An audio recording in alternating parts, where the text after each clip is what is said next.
Radio in motion. Program loading in 3, 2, 1. Program activated.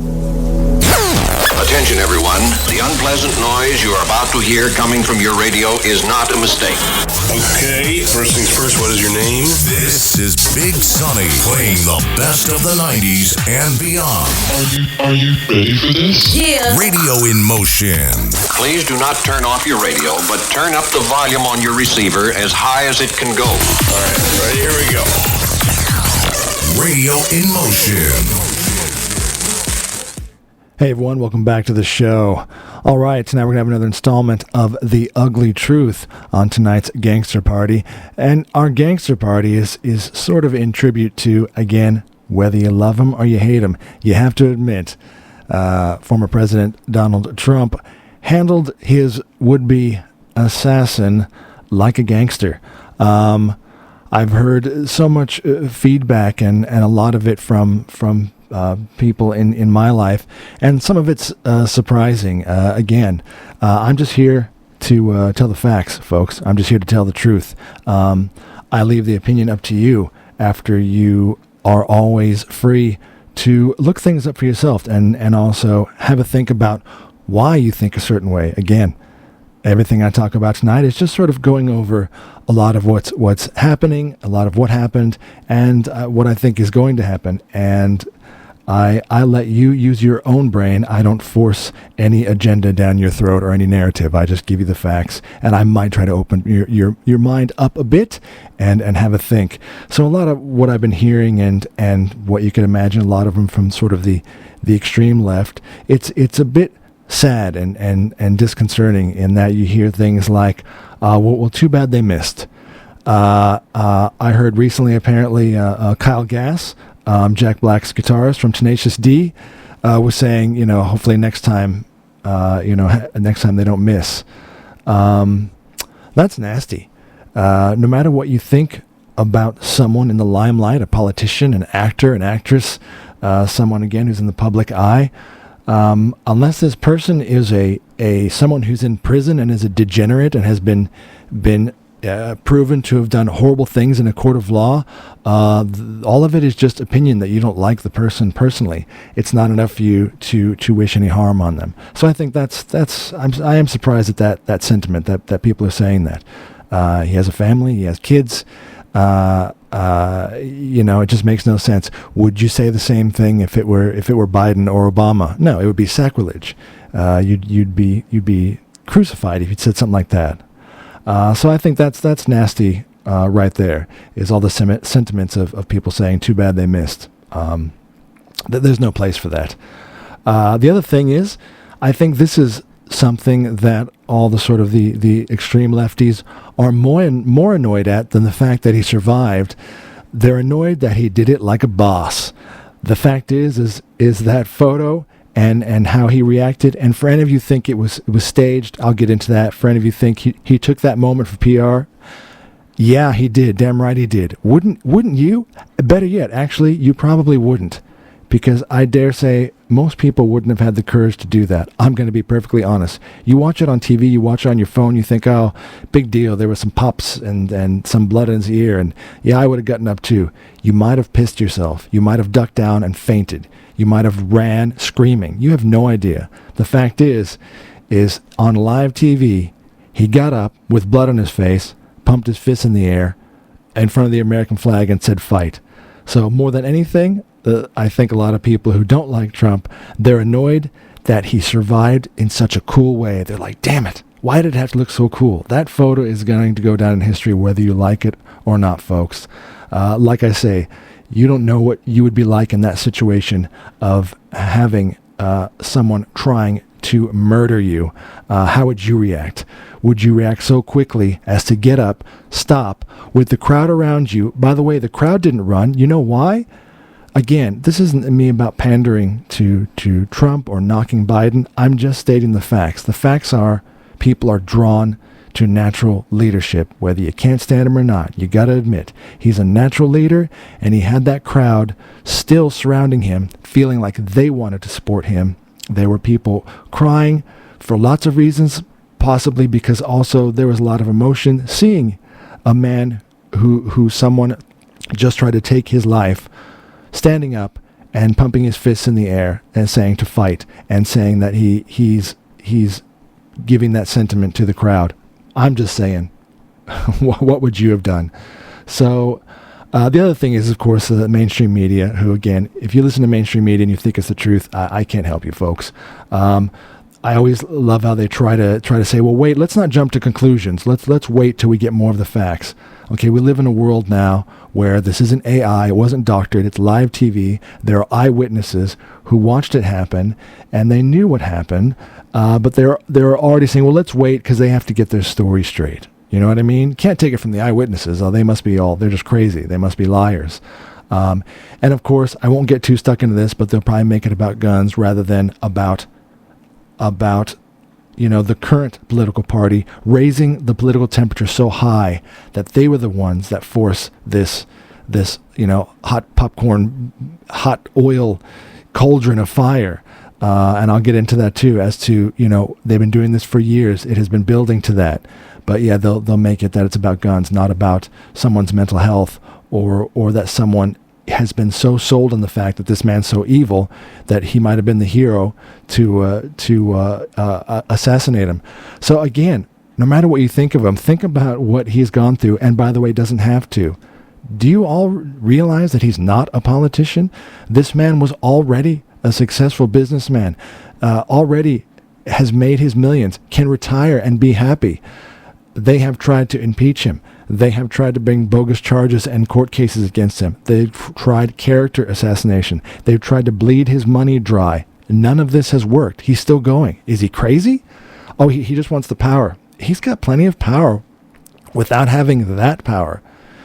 He's still going. So now I guess, what else do they have left? Actual assassination. And there's a lot of people who sort of saw this coming. I suppose the other thing is that this is both surprising and yet predictable at the same time.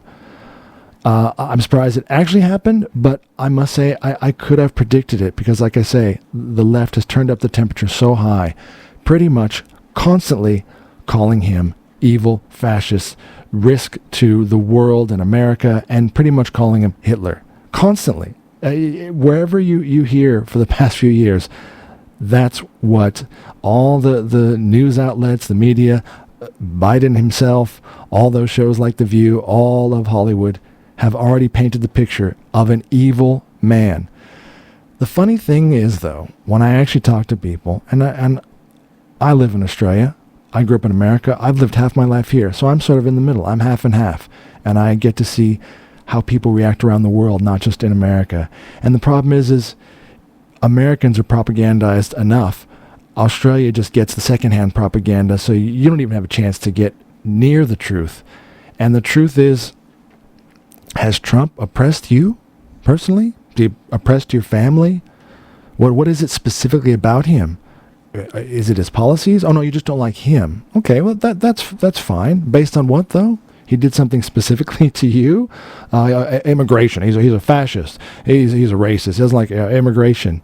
Really, his immigration policies were the same exact policies of all of his predecessors. Biden, even Obama, just as bad. And when we talk about immigration, can I be honest? I have always said this, and I believe this to this day. America is a shining and beautiful example, especially a city like New York, of how amazing it is that it is a melting pot. Of course, everyone from around the world, America was born of that. America was born of Irish and Scottish and European and Italian, and now there's other nations from Spain and Mexico and all around the world, and all the nations in Africa and have come, and they have created America. So immigrants, talk to an actual immigrant who did it legally. They are proud of their journey in America. And then they'll tell you about places like Cuba. They'll talk to you about what it's like to live in an actual oppressive country with an actual dictator, and how lucky they are in America. Not all the pure, the college kids who are so downtrodden, with their mommy and daddy paying for them to go to college. What a terrible life with their Nikes and their brand new car. Oh, America's so terrible. Actual immigrants love America because they went through the journey. I'm talking about a flux of millions of people, most of them who are military-aged men from age 20 to 35, 18 to 35. Frankly, they're not seeking asylum. They're just going, oh, well, this sucks. I don't want to stay here. I'll go to America. Flooding it illegally. So I'm just saying that's what immigration is. Every country has it. Every country has to have some sort of process to come into the country and show that you're going to be a positive asset to the country. So again, if it's about immigration, I think you've missed the point. Again, did Trump make a move on your mom? Did he do something heinous to you specifically? Or you just don't like he's a womanizer or he's terrible? So again, all these things, it's funny, nobody can actually pinpoint on how he's evil and how he's Hitler and how he's a dictator. Did he not leave office? Oh, he's gonna drop the bomb. Right. Oh, he's a warmonger. Well, this is another thing I always like to let people know. Trump could care less about that. That is not even in his sights at all. You know why they don't want him in? He's not part of the war machine. He's actually the first president since Carter to not get America into a new war. Can't say that about Biden or Obama. Nah, they love them some war. Oh, but am I lying? No, I'm not.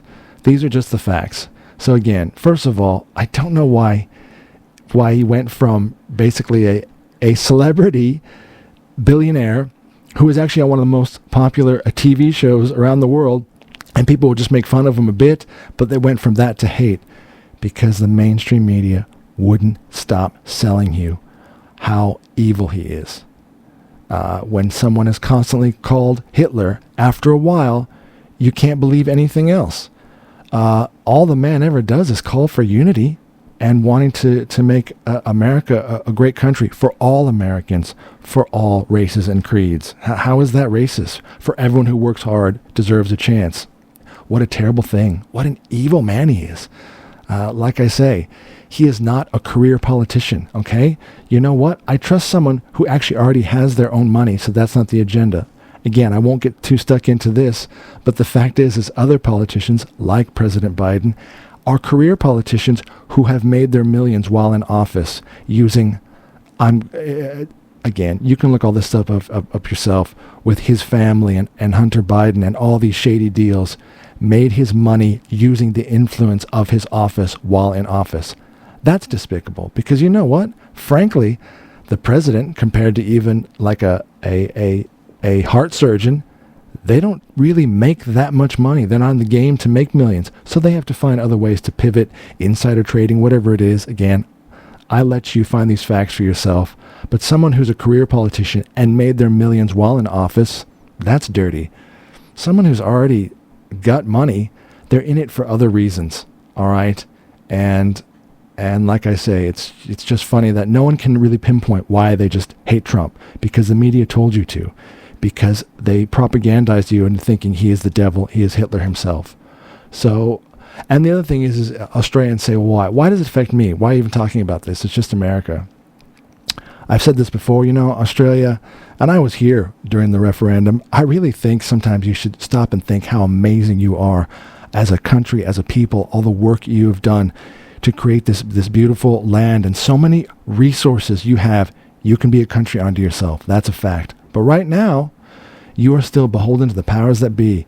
You give all your resources away, shipping all the precious ores to China and giving it all away. And you have to bow down to the machine, to the UK, to China, to all the money people. And that's, first of all, that is quite sad. But why does it affect you? Because you are not your own, and you are a satellite country bound to the king and queen. And anything that happens in America or around the world and the World Economic Forum and the UN, these things affect you. They hit you where it hurts. They hit you in your wallet. They hit you when you go to the grocery store, when you try to put petrol in your car and you can't afford it. That's why, and a lot of other reasons. So yes, what happens there is going to affect you. So I want to go in to talk about the actual terrible event itself. First of all, I always thought this was strange. Why do they always have assassins? Why do they always use all three names? The person was identified as Thomas Matthew Crooks. Why is it always three names? John Wilkes Booth, Lee Harvey Oswald. That's just weird. I never quite got that. So here's the thing. You watch movies and again, this also gets you confused, blurs the line between reality and fiction.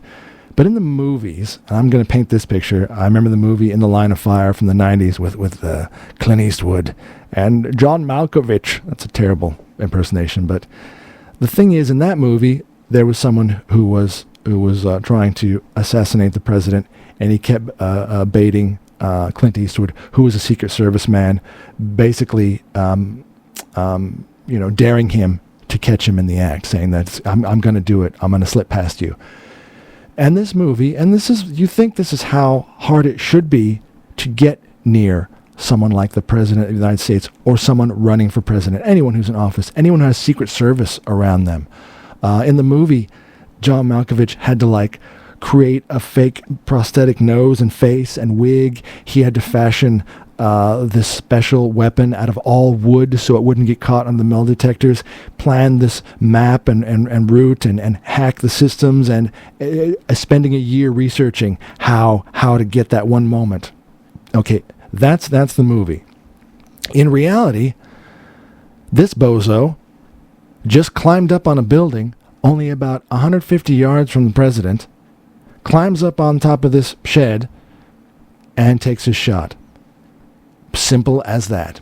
Wasn't in a disguise, didn't even hide the long rifle he had. And the thing is multiple people saw him climb up using a ladder, getting ready, setting up, laying down, setting up for the shot. 2 minutes beforehand, people were already yelling. And again, this is just food for thought. I'm not going into conspiracy theory or staged. I'm just saying we just assume that something like this should be so hard. Especially that's what Hollywood sells us. But it turns out it's not. And that's terrifying. Okay? That thought right there is terrifying. Multiple people saying that they see him. And now the thing is on the other side, and you can watch all the videos, and they weren't fake, you have the sniper team, which you would expect. At least they had that. They're there with their binoculars, long, powerful, long-range scopes, checking out all the area, including, a structure nearby, which would be the perfect line of sight to take a shot. So the thing is they're already watching that, which is confusing. So I watched a few videos. Apparently the thing is even if they saw something, their protocol is to not take the shot until the shot is fired. I think they have to rethink that one, and I get it. The person could be holding a stick or a flute or a broom, but in this case, again, they are trained and they know, come on, they're in the business. They use weapons themselves. They know what a weapon looks like. They know someone who's laying down, setting up with a weapon and a sight. So I'm not buying that one. That one seems a little bit weird to me, that the protocol is to wait. But yeah, at least 2 minutes. 2 minutes is an eternity. 1 minute is an eternity. 30 seconds could be an eternity when it comes to stopping. I mean, based on the fact that it was only the fact that Trump turned his head milliseconds, turned his head tiny bit, made all the difference in the world between death and getting grazed. So 2 minutes is an eternity. So 2 minutes out, multiple people were shouting and pointing onto the roof, saying they see someone up there and it looks like they have a gun, yelling to all the police and the authorities around there. So again, I'm just giving you that food for thought. Whether you want to get into that, saying it sounds sus, or maybe the police are just inept, whatever you want to think. Again, it certainly doesn't fit in with what I've seen over the decades in movies, and that there's no way you could get that close to a politician, someone in a position of power like that. There's too many security guards. They're too smart. They've already scoped the area. They've mapped it out. There's snipers watching you. There's no way you could climb up on a building just like a dope and take a shot, unless you were disguised as a tree or something, or disguised as the grass itself, or the grassy knoll. So And again, people are having a bit of a go at the Secret Service. So I'm just going to point these things out, and they're food for thought. You have a think about it. You chew on this. I don't care what physicality you have, and I don't care what your gender is. When it comes to roles like this, I only want you to be trained for the job and do the job right. You should have the skills, and you should have gotten that job based on merit, not for anything else. I might get into that a little bit later, but as long as you can do the job. And so there were some women Secret Service, and that's fantastic. Again, that specific job, it's not necessarily about hand-to-hand combat. So you think, well, that doesn't come into play. It's about weaponry and being trained, and you have a weapon. Okay, that's fine. But having said that, I'm just going to say I think some of them, the men too, they need some more training, because what I saw didn't look too good. So first of all, and again, when someone's too small to cover the target, again, if it were a small man, I don't think that would be appropriate either. But if it's a smaller woman who can't even cover the target, that's sort of pointless. There was also an image when they're putting Trump into the van. There was a couple of the women Secret Service members looking around and panicked and confused. Again, I don't have that job. I can imagine it's stressful, but again, that's your job. You're trained to do it. You're not the door greeter at Bunnings. You're a Secret Service agent. One of them was having trouble holstering their weapon. Couldn't get it back in. Again, maybe it was just a panic moment, but unfortunately these images are out there, and it's food for thought. They need to have a think about it. So again, I'm only going to put this out there. There is a video where they had talked about sort of DEI hiring, which is really, they're hiring based on specific things other than just merit, experience, and skill and suitability for the job. They're hiring based on gender or race. And again, I don't want to get too deep into that, but I think in those situations, I don't care how they were hired as long as they were trained. But if they were hired just to put someone in that position to tick a box, I'm not saying they did, but that's not good. You should be skilled for the job you do. And if you aren't skilled, get skilled. So I'm just saying, if it was training to tick or hiring to tick a box, and these people weren't skilled enough, they just met someone's agenda, that's not good. And also there was one of them, again, this could have been a man, but it just happened to be that it was a woman. The others were surrounding Trump. And again, they have bulletproof vests on. I imagine they have all kinds of protective gear. They were surrounding Trump. The woman was cowering down and hiding. Again, that may just be a matter of more training. So I'm not trying to make or infer anything. I'm just trying to let you know, I think she might need some more training. I don't think her job is to cower down behind the podium. If you don't want to cover the president, do something else. Crowd control. Help organize something. Get others to go down. But if, as an actual bodyguard, you cower down and just think about yourself and your own life, you're probably in the wrong job. You need to get a different job. It's as simple as that. So, I think that alone is they're saying they're heroes.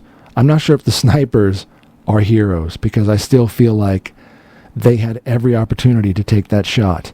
There's no way they didn't see him. There's no way they didn't see him. He was that close. And other people were pointing and yelling, and they didn't have the long-range binoculars and scopes to spot that, which is their job. They were already exactly, if you see the video, they were in a perfect line of sight across from where he was, already keeping an eye on him. So I don't know if they're heroes or they lucked out. So yeah, all of that just seems a little bit strange. And in the end, again, I know you think Trump just must be the worst person in the world. When he released a statement, and he released this very quickly, Trump thanked the Secret Service and all law enforcement. He says, our love goes out to the other victims and their families. We pray for the recovery for those wounded and hold in our hearts the memory of the citizen who was horribly killed. I truly love our country and love all of you, and look forward to speaking to our great nation this week in Wisconsin. Again, I know, for someone who already has Trump derangement syndrome, you just hate him because you hate him. That won't soften you up. but I'm going to be honest. It doesn't sound like an evil person. It doesn't sound like someone who wants to destroy the world. It doesn't sound like someone who wants to hit the nuke button. I just don't. I don't buy into the mainstream media's narrative that they've been pushing down our throat all this time. You know, if Trump is the devil, then I've got a safe and effective vaccine I'd like to sell you. I'm just saying. You know, we already went through a few years of COVID pandemonium, and some of it legit, some of it bullcrap. Okay, again, I've talked about that before. Some of it was just serious narrative hysteria bullcrap, and we're only finding that about now. So it already happened to us before. It happened to us again with Trump. Mainstream media tells you he's evil. Of course, that's going to raise the temperature, and so many people who do live their life on TikTok and Twitter and the news and mainstream media, and this person's, he's Hitler, he's terrible. Well, someone might want to stand up and think, well, I'll be the hero and get rid of him. I'll be the hero? I don't know any better. This kid was only 20 years old. Someone who's easily manipulated. What can I say? That's a fact. So when you keep putting that out to the world, that horrible sentiment about someone just because you want to stay in power, and that's the opposition. So the only way you can bring them down is to constantly tell everyone he's the devil. Well, someone might, and this is what happens. Someone stands up and tries to kill the supposed devil. So, you know, and speaking of statements, the current president, Sleepy Joe, this happened at about 6:15 p.m. in the States on Sunday. Obviously, it was about 2 hours afterwards, 8:15. This would have been well past Biden's bedtime. His statement was, again, very generic and still wouldn't label it as an assassination attempt. And it was an incident. We don't know yet. We don't want to jump to conclusions. Even Barack Obama released a statement before Biden. So, again, if this were a Democrat that was being shot at, the world would have gone crazy immediately. All over the news. The headlines would have been assassination attempt. It wouldn't have said Secret Service protects president. Secret Service carts away Trump, unsure of the events. It said everything except assassination. It does now, but the first that night and the day after, no, they wouldn't do it. Again, doesn't that seem a bit odd to you? I think that seems odd. And yeah, look, when you label him as such a cruel and malevolent evil man, it's just not unexpected that this kind of thing would happen. And Joe Biden, not too long before that, made it clear and labeled Trump as a direct, primary threat to America and democracy and anyone who follows him. And also, to put the president in the bullseye. He shouldn't have said that. So yeah, look, those are just some of the facts, and like I say, you have to think about it. I think the political temperature certainly needs to be turned down a bit, and just understand that, in general, people should be looking towards a strong leader. And again, if you saw that debate, this is not anything against President Biden himself, but the man is in cognitive decline, and definitely stages of dementia, and this is not about him. This is about all the people who've lied about it over the past few years, and just said, oh no, he's fine, because they just can't stand giving up that power. They want to keep someone who's very malleable, a puppet, if you will. And I would be more terrified of those people. Those people sound despicable to me. I'd rather have a strong leader who has his own mind, whoever that is. I don't care who it is. I just think that, if you're looking for leadership, it should be someone who has their own opinion. And that's not someone who's in early stages of Alzheimer's. So anyway, that's the ugly truth, and those are my thoughts. Mull it over, think it over, and don't have so much hate in your heart. There's just no point in it. There's no room for it. I think we all want the same thing. We want a happy life. Do unto others as you would have done unto you. Pretty simple thing to live by. All right, more great music coming up tonight on Radio Motion, our Gangster Party tonight. Coming up next after word from our sponsors.